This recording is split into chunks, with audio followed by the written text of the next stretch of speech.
Hello, welcome to Real Mindful. This is where we speak mindfully about things that matter.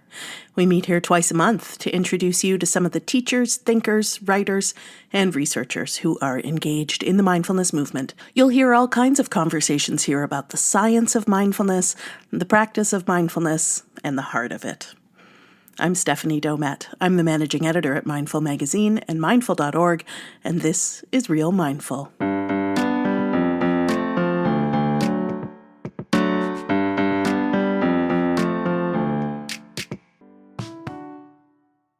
Rhonda Magee is a professor of law at the University of San Francisco.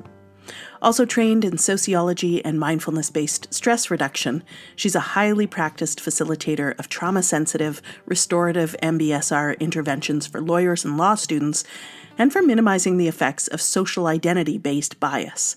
Magee has been a visiting scholar at the Center for the Study of Law and Society and a visiting professor of law at the University of California, Berkeley. Her book, The Inner Work of Racial Justice, has just been released in paperback by Penguin Random House. The Inner Work of Racial Justice is a rewarding, vital, and timely journey into using contemplative practices to peer into and beyond our biases, according to our founding editor, Barry Boyce, who reviewed the book for Mindful when it was first released in the fall of 2019. Soon after, we ran an excerpt from The Inner Work of Racial Justice, in which Rhonda writes about working through a difficult conversation with a student, and I'll read you a bit of that excerpt. Talking about race isn't easy for anyone, and teaching about race can be a minefield. One of my own most difficult moments teaching about race happened when I encountered intentionally provocative behavior from one of my students, Dan, an Asian American cisgendered man. Dan was in his last semester of law school, and this was his third course with me. It was a course on contemporary issues of law and race. A major component of the course was a research paper, and the students each took turns discussing their thoughts on their projects. When we came to Dan, he said, "I want to do a paper on the Rodney King beating." His likely thesis, he announced, was that the beating King received at the hands of police was deserved.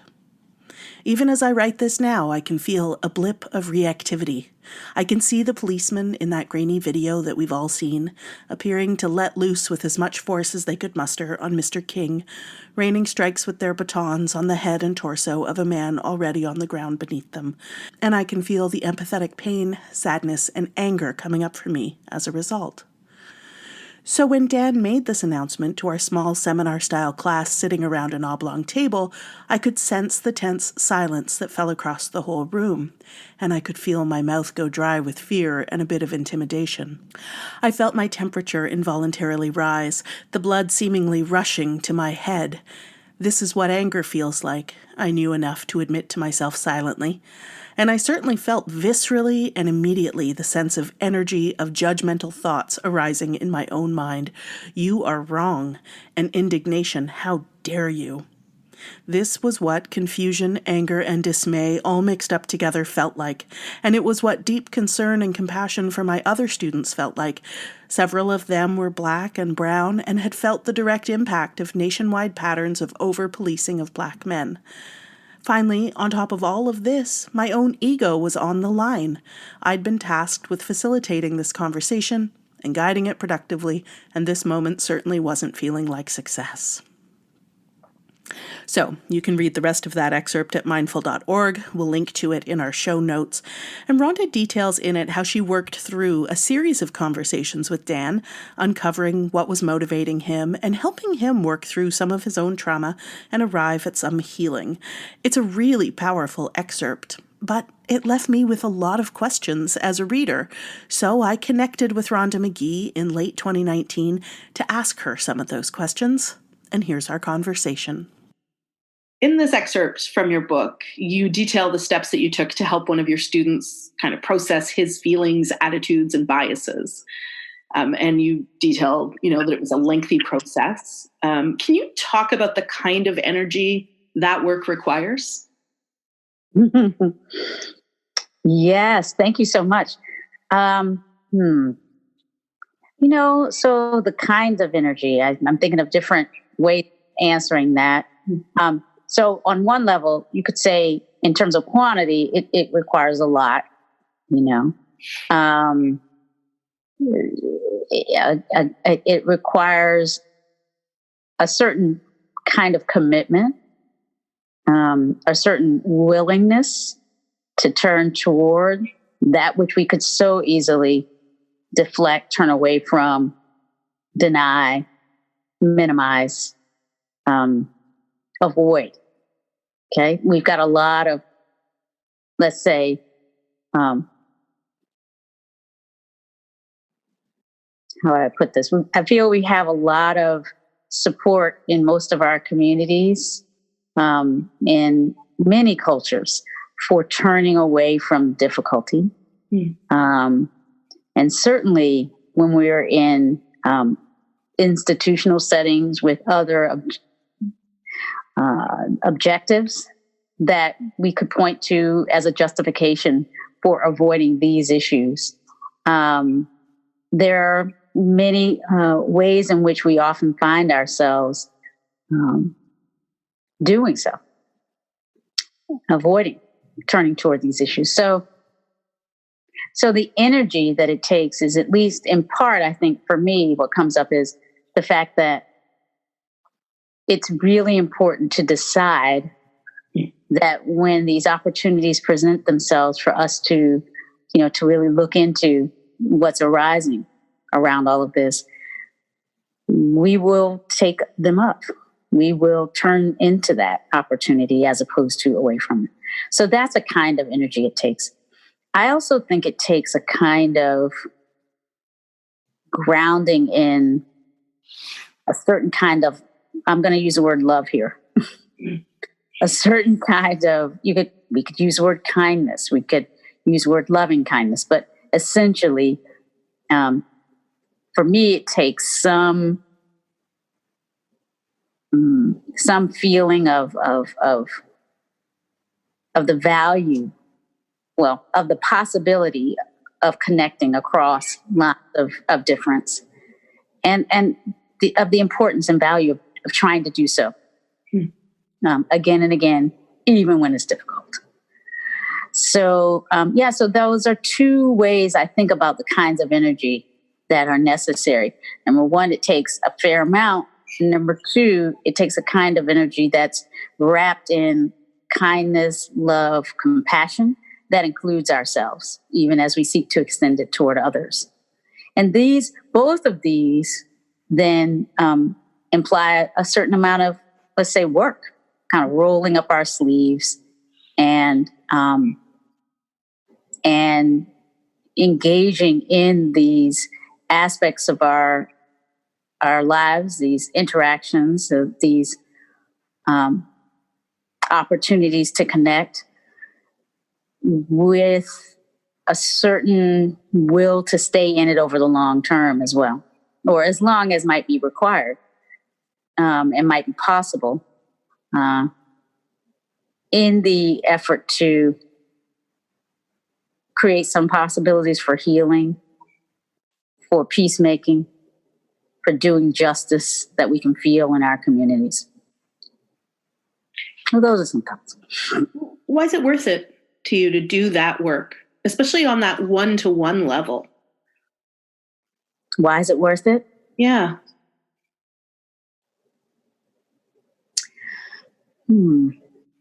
Well, in my view, absolutely everything is connected. And that means all of us are connected. And so it seems to me that when we have these opportunities to expand the sense of our common ground, and we don't take advantage of them, and we don't do what we can to heal, repair, and transform the world, to use the language of kind of tikkun olam that comes out of the Jewish tradition, right? But if we don't take advantage of these opportunities to bridge difference, then it seems to me we are, in effect, contributing to distance and contributing to barriers and obstacles to deep well-being. I don't know. For me, it is about practice. This isn't about actually politics, frankly. It's about, and by politics, I mean like a power struggle or kind of a way of making myself, sort of maximizing some experience for myself alone for some, ego-based sense of what life is about. It is grounded in, in awareness of our fundamental interconnectedness, of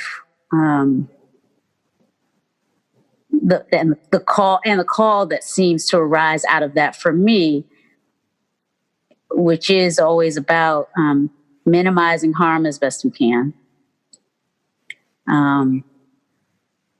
And so for me, minimizing or working to dismantle the barriers to the awareness of our fundamental interconnectedness, that to me just seems like what we should be doing if we're practicing deeply. It just seems like it just naturally arises out of deep practice for me.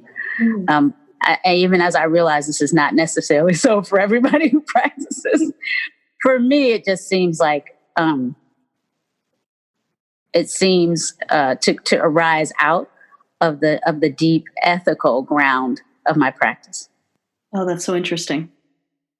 So I didn't plan to ask this, but who does it serve, if I can ask it that way? I mean, are you doing it for yourself? Are you doing it for the other person, for the kind of greater good of society, or just to honor the practice? Like, what is that part about?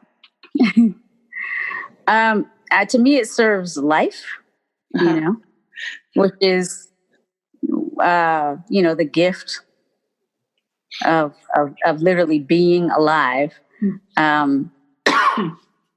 To me, that's not about any one of us, actually. I mean, fundamentally, proceeding from a place of what in Buddhism is called right view, right? And all of the different dimensions of the Eightfold Path and the Middle Way, which is, the deeper foundations of mindfulness for me. This is just an effort to put language around something that's actually probably beyond words. Right. But really, there is the sense that, to be alive is a great gift. And therefore, the only real response to such a gift is gratitude. And a way to show gratitude is to try to minimize harm wherever it arises as best we can. Recognizing we're not perfect, recognizing that, we're not all, we're not always able to see clearly how what we're doing minimizes or contributes to harm. And, we're all vulnerable in our own ways and misguided in our own ways, right? So it's with a lot of humility that I say this. but ultimately, I think if to answer this question, I mean, it's for me, I do think this question of who does it benefit, to me, it benefits life. I think there's a lot of deludedness about what it means to kind of be in socially engaged, right? There's a lot of efforting around self, around competition, around achievement, which seems very personal, around creating well-being that seems very personal, and then expanding to a limited circle of our concern, our familiars, our loved ones. And all of that makes sense. And it seems the more we really truly understand ourselves to be gifted with life on a planet we didn't create, shot through with all sorts of mysteries, and sharing resources all the time, then it just seems that the only right response to that is to, as best we can, try to minimize deludedness about, the predicament we're in. And to me, a lot of delusions about that predicament show up in identity and in the sense of, the sense we have of our limited capacity to work together, to thrive together, the sense we have of limited resources and not enough. So it seems to me that, if there's a way that as I'm going about my day and engaging with others, I can do some little thing often. Maybe it's just a little thing. Maybe it's just saying hello to somebody that I, based on whatever type of training of the moment I'm not supposed to recognize or appreciate or value, to disrupt some of those teachings, which I feel are kind of in our culture and in the air all the time. Right. We're all just soaking in that all the time, right? Who our people are and who they're not, and who you're supposed to have some fellow feeling with, and all that. Yeah. Exactly. Who we're supposed to respect or value, what types of contributions. There's so many of those types of training. If we can counteract them in ways great and small, it just seems like the least we can try to do. Love this. So I do love this, and it sounds very natural when you talk about how you do it and why you do it. But however, sort of, for a racialized person, for a racialized woman, microaggressions are everywhere, let alone the macroaggressions, the system we live under. There's, kind of endless opportunity, I guess, for you to practice. And that is work. And I wonder how you take care of yourself to ensure that you can do this work that you want to do, feel called to do. Yeah, thank you for that question. Well, I believe that, and I write about this, I do think it does require, and for me it has required, or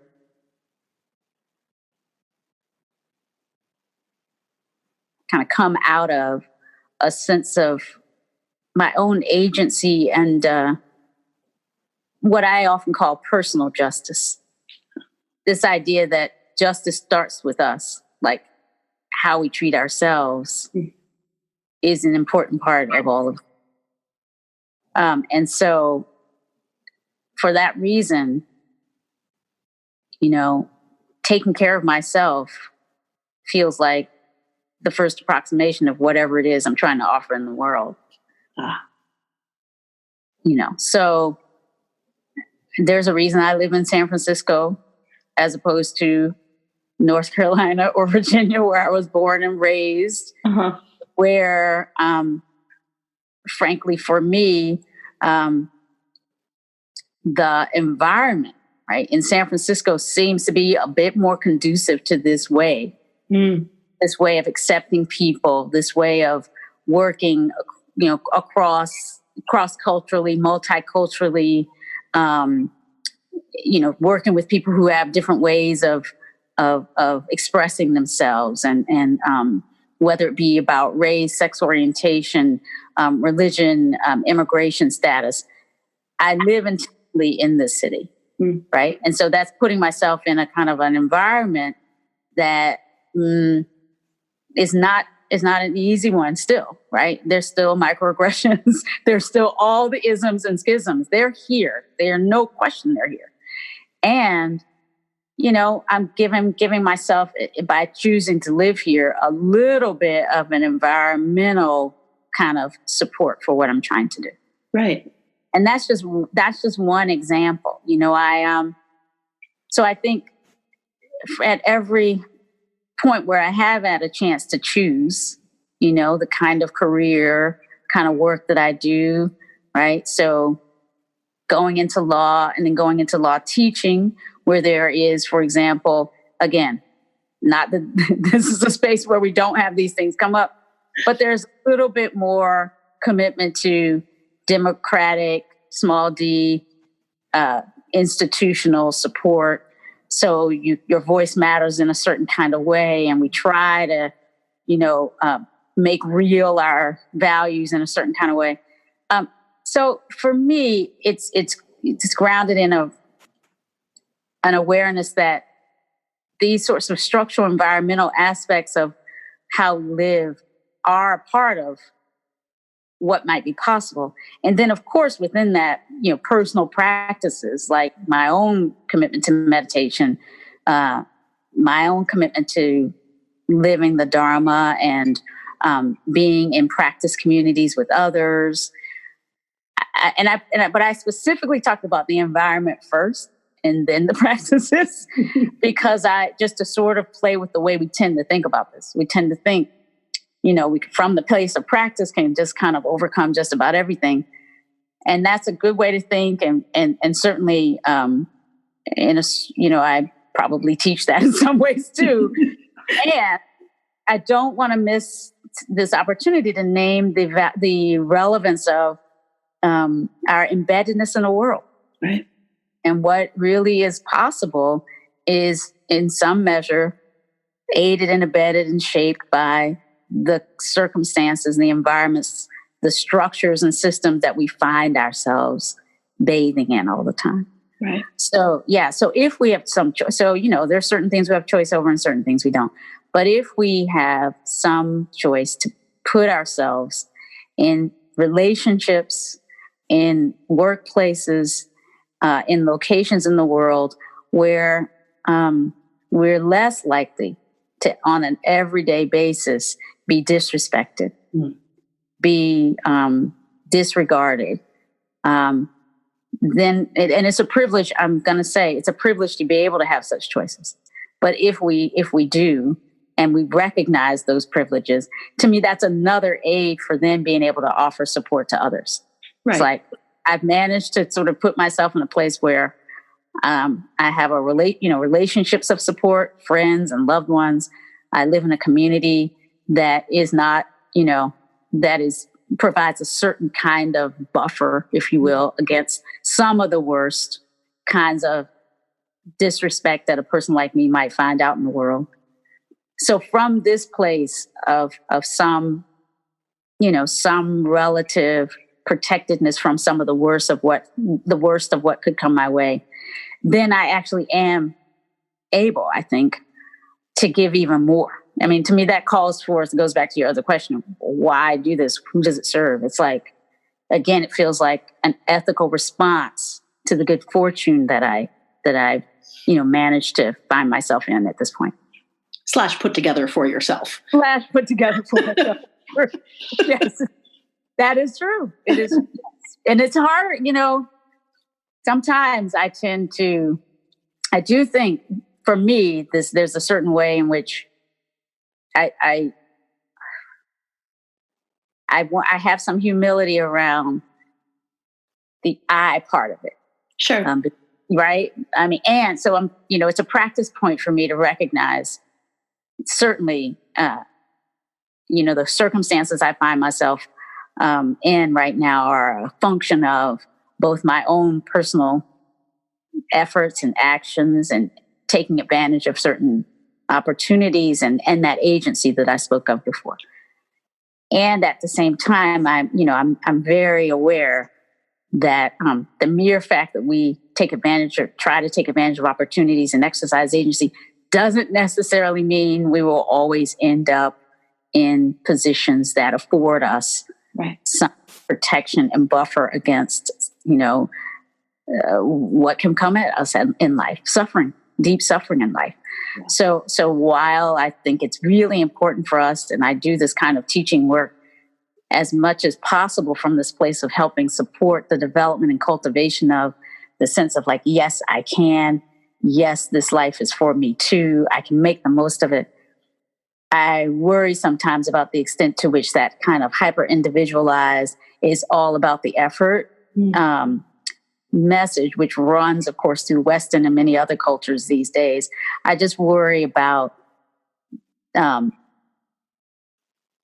contributing to what I think is another kind of delusion that suggests it's all about our personal effort. Right. Because that there aren't those big systems and structures that, have much more to do with where you're going to get to Precisely. than your own personal effort or merit or any of that. Yeah. I mean, I wouldn't be here if a whole generation and a generation before that and a generation before that, many generations of people hadn't fought for opportunities for people like me. That's right. Period. So we have to keep fighting for opportunities for people who today are suffering from a new set of oppressive systems. And that's another reason why I do this work. I love it. I was really struck in the interaction that is in the excerpt that we're running of the patience and the compassion and the kindness and the amount of time that you spent with that student. And that's not an approach that everyone would choose, or even an approach that might feel available or preferred to everyone. And I'm thinking about the kind of call out culture and cancel culture that we're in. And I wonder about your take on that. Like, is there a value in those approaches too? Because your approach is so one-on-one, which feels righteous, but slow. Yeah. And the kind of call out culture or cancel culture, has kind of a big impact. And I wonder what you see in that. Does that also move the ball down the field somehow? Thank you for asking that one. Again, from my perspective, it's all here. To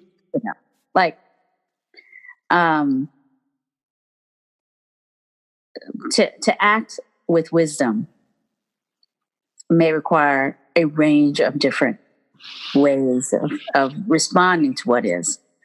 So for me, mindfulness, or this kind of middle way, if you will, is about, grounding in a sense of awareness of the temptations, right? The many different kinds of baits there are toward greed, hatred, and delusion, and, all kinds of ways we get caught. So, but it is about acting as responsibly as I can in light of all of that.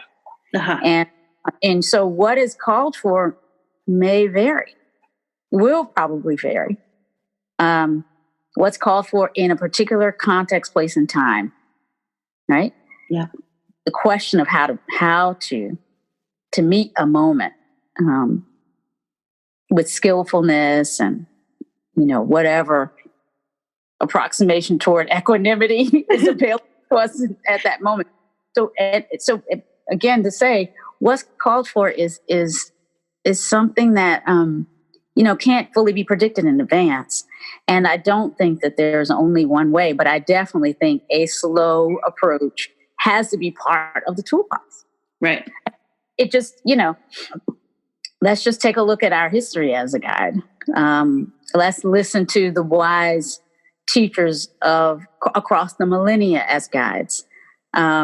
Whether, again, I just alluded to the movement, let's call it the freedom movement, through which you and I together and separately are able to have this conversation in the context of work and engagement in the world.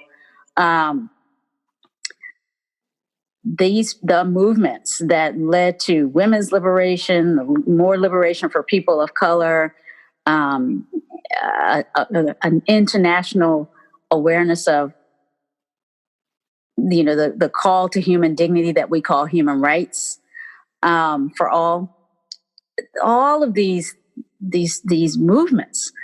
They're really, you could see them as separate movements, or you could see them as kind of part and parcel of an effort that's always around us and within us, and not always on the ascendance, not always winning. But if you look around, there's always somebody who's trying to create more opportunity and liberation for others. But it often takes a lot of work, a lot of time, a lot of effort. And so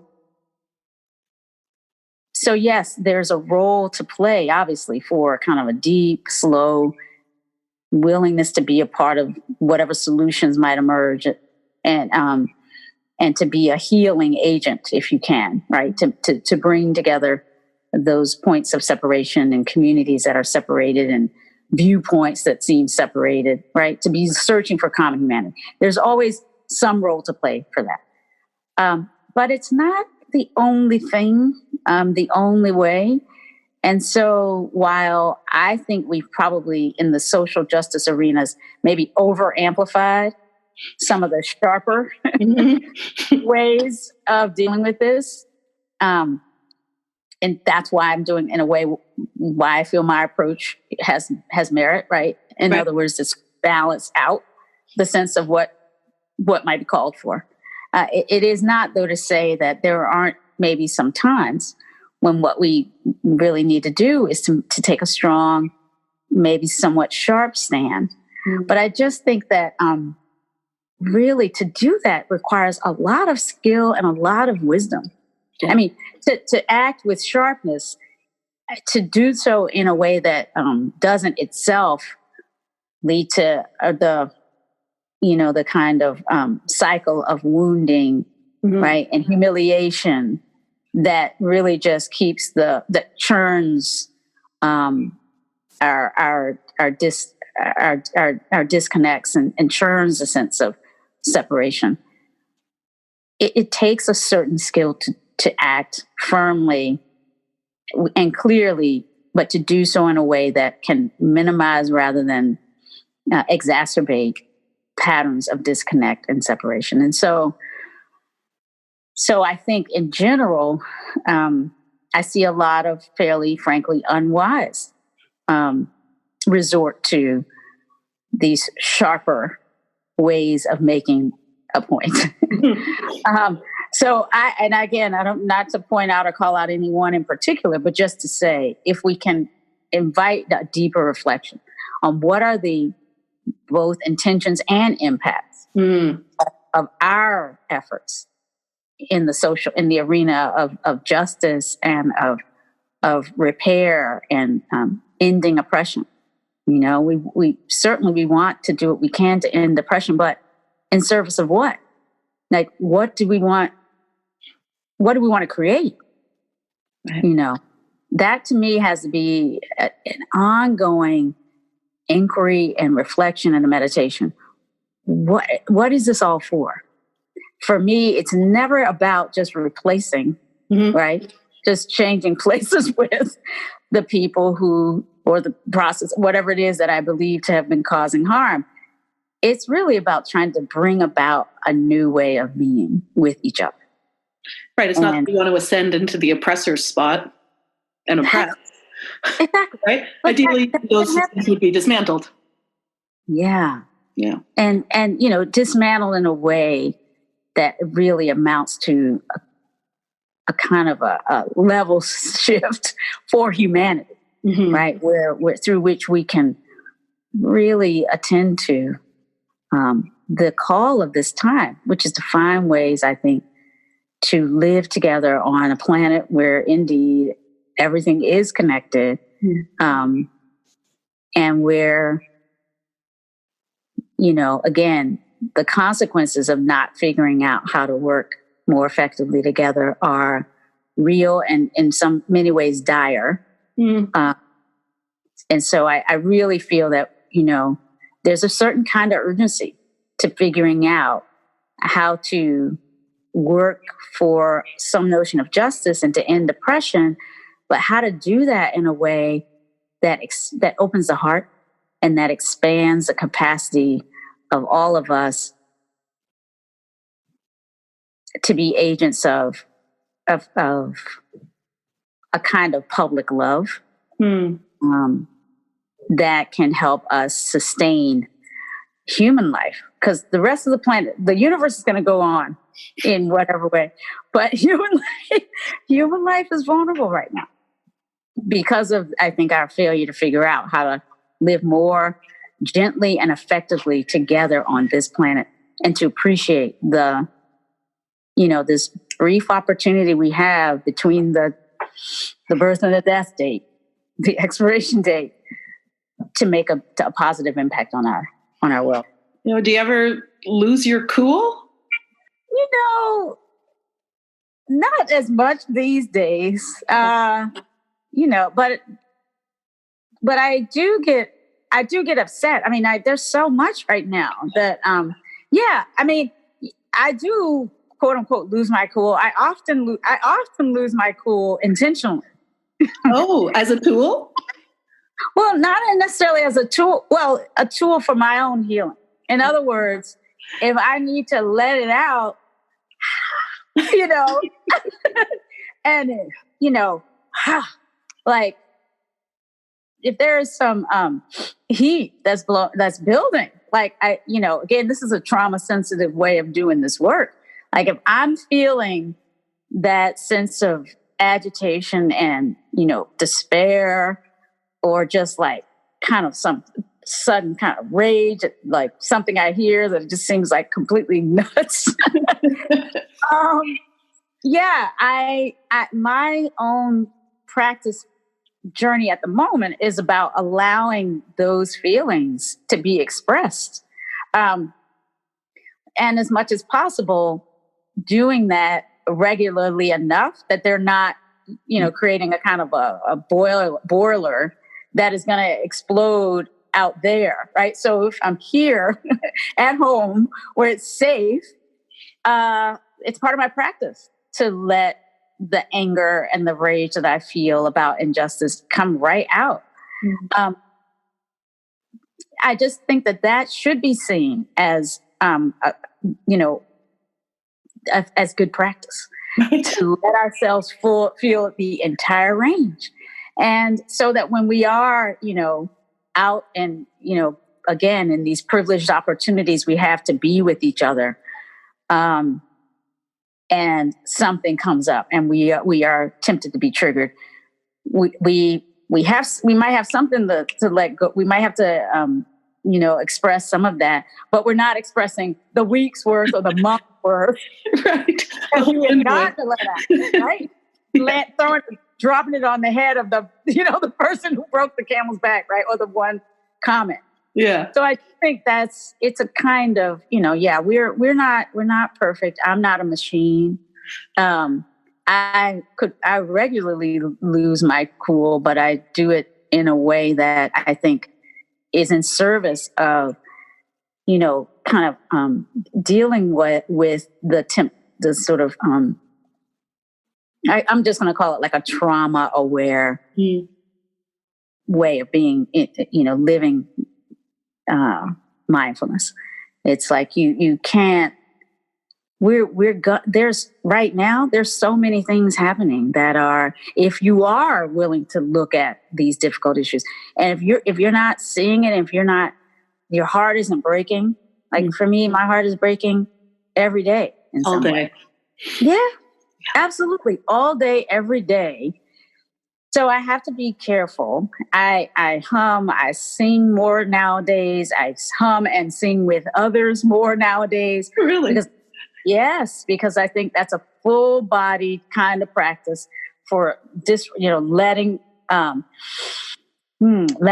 our body's natural capacities to process traumatic events, and to allow emotions to be not just titrated, but kind of to be integrated, to be sort of right, the alchemy of it to work. Yeah, right. The whole body is in on that. So singing, holding hands, humming, all of these are sort of, it seems to me, ways that human beings across time and culture have managed to get through difficult times. I mean, we are not the first, obviously. Right. In fact, I forget sometimes how many generations of human beings before the recorded human history, right? Archaeologists and anthropologists tell us humanity, Homo sapiens sapiens, have been on the planet for a couple 100,000 years at a minimum. Mm-hmm. Homo sapiens sapiens. Now, we didn't record that history until much more recently. But just to think that for hundreds of thousands of years, we don't know the numbers of battles, rages, right? The despair, the inhumanity to each other. And yet we survived. And yet we didn't burn down the planet. And yet we figured out how to keep, getting up every day and feeding the children, so to speak. There is deep wisdom for how to move through difficult times like ours that we've forgotten so much of that.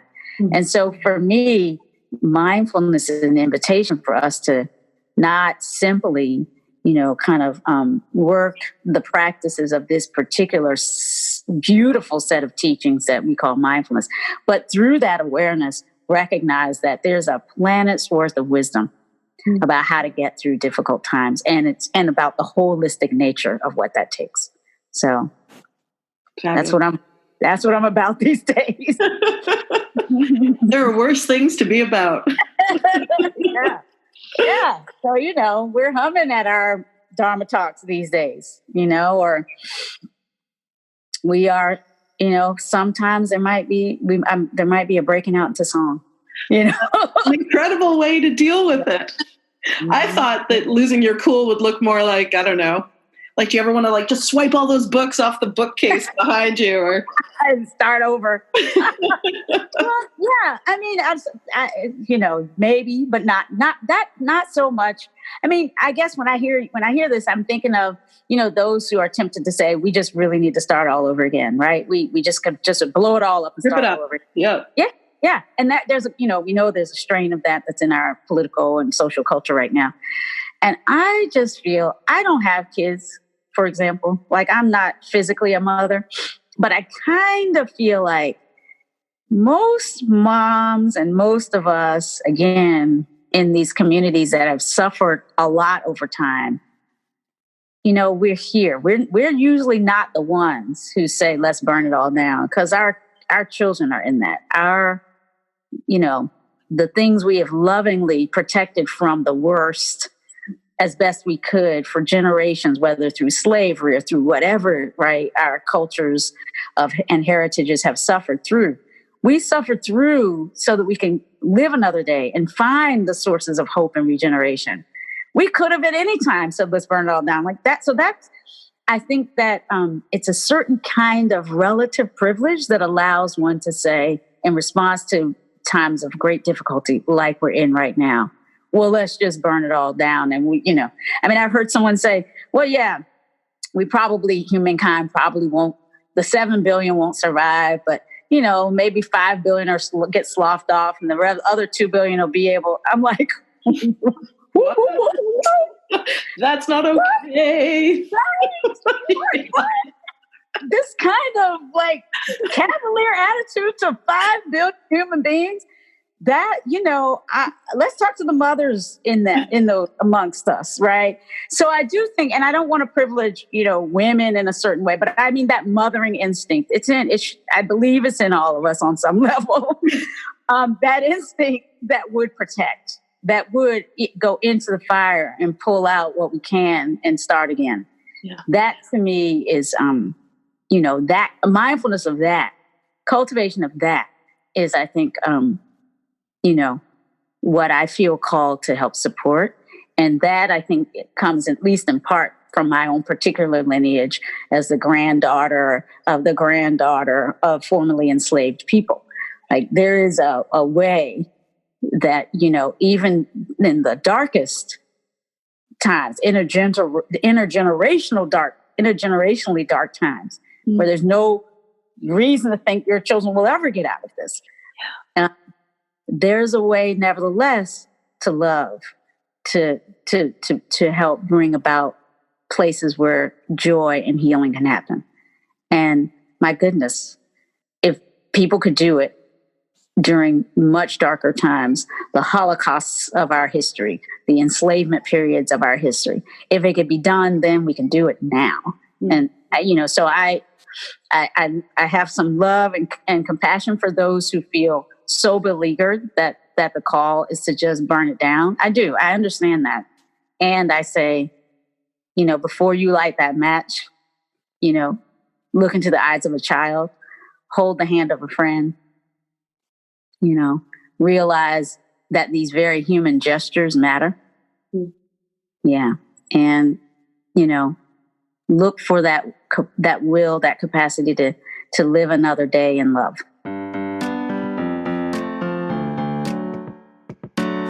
Rhonda Magee and I in conversation from fall 2019.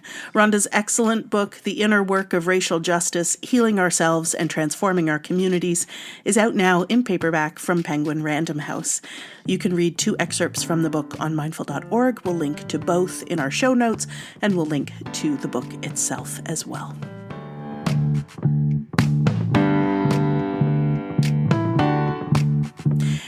Now, if you enjoyed this episode of Real Mindful, would you leave us a review? You can find us wherever you find podcasts that you love to listen to, and your review helps other listeners decide whether to give Real Mindful a try.